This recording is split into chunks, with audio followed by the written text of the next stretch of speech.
Good afternoon and welcome to Grantham Cemetery and Crematorium. Now today we are here to find the final resting place of a young lady who sadly had her life taken from her. Now this case was linked with another case that happened around about the same time. Two ladies both murdered in a similar fashion in the same kind of area, both living in the Grantham area. But the grave we are here to find today is that of Sharon Harper.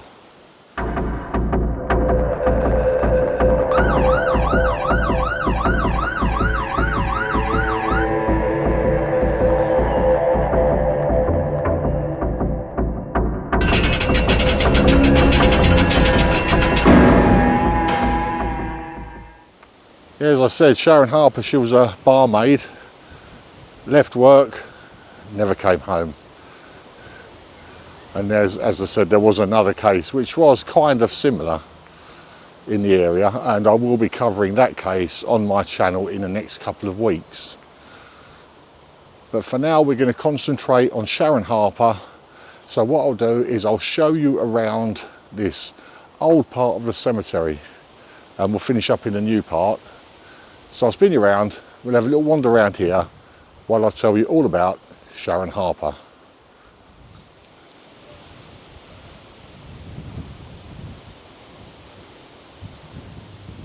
Sharon Harper was born in 1973, so by July the 1st, 1994, she had only been 21 for a number of days.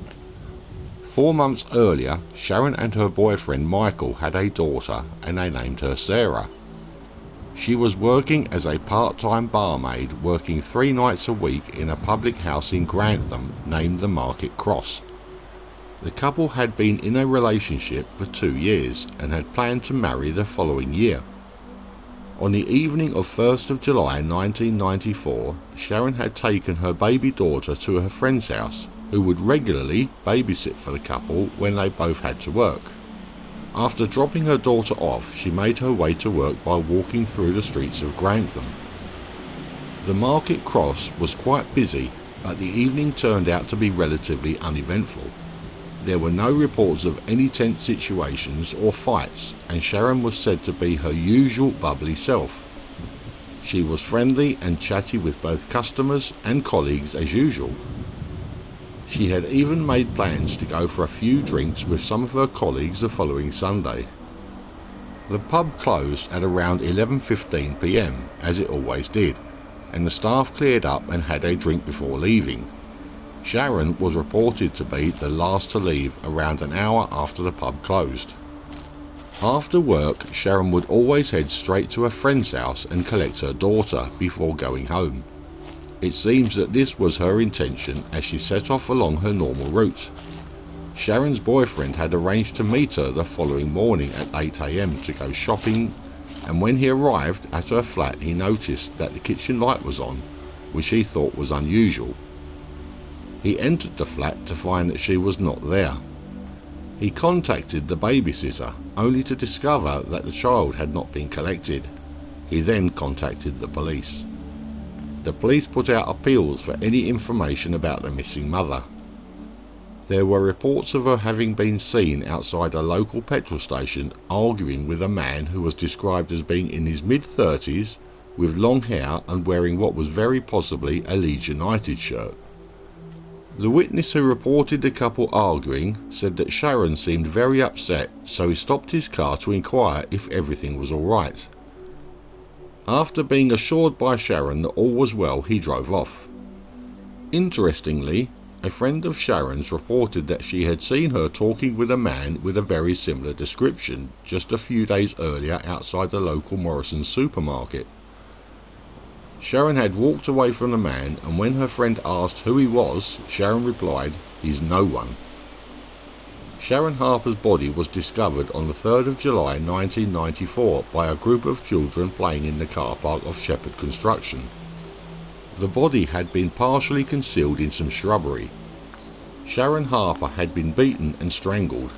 A later examination revealed that she had sex just before her death, which suggested she had been sexually assaulted as well. It was noted that some items were missing from Sharon's body when she was found, but the police said that they didn't think robbery or theft had been the motive. Authorities looked into a handful of leads in the case following the discovery of Sharon's remains.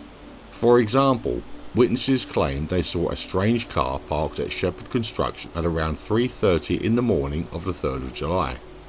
Months later, in September of 1994, the case got a slight boost in the media when Crime Watch UK mentioned it during their coverage of the murder of Julie Pacey, who was likewise sexually assaulted and strangled in the same area.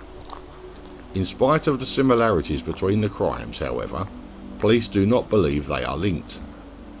In 1999, a couple in Hove were arrested in connection with the killing of Sharon after investigators received an anonymous tip, but the pair were eventually released without charge. Since then, there have been no significant developments and the case is still unsolved 3 decades later. Sharon Harper was laid to rest in Grantham Cemetery and Crematorium, which is where we are today.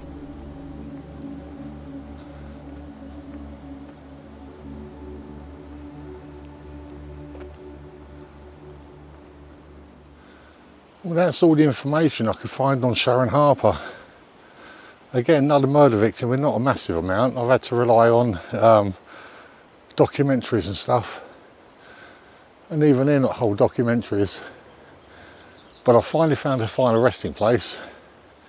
Luckily, Find a Grave had a plot, row number and grave number on it. But when you get to this cemetery, there's no maps, so you've got to download one from the internet. But I finally found it, so I'll spin you around and we'll go and have a look at it together. Right, it's just down here. I've been in here for quite a while trying to find this. In the end, I had to rely on the internet to help me find it. But here it is. This is the final resting place of Sharon Harper. In loving memory of Sharon Harper, tragically taken from us without the chance to say goodbye. Aged 21 years, always in our thoughts, loved by all your family.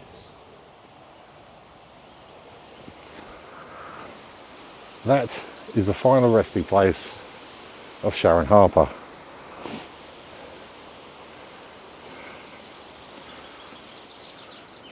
Well, that was the final resting place of Sharon Harper. Now, I know it was a sad video, but I hope you all enjoyed it. If you did, please give me a thumbs up. And if you haven't already, then maybe consider subscribing. If you do subscribe, don't forget to hit that notification bell. It's absolutely free to subscribe. It will not cost you a penny. All you've got to do is hit that subscribe button. Anyway, that's it. That's me, Darren, from Grantham Cemetery and Crematorium. I'll see you all on the next one. So, bye-bye for now.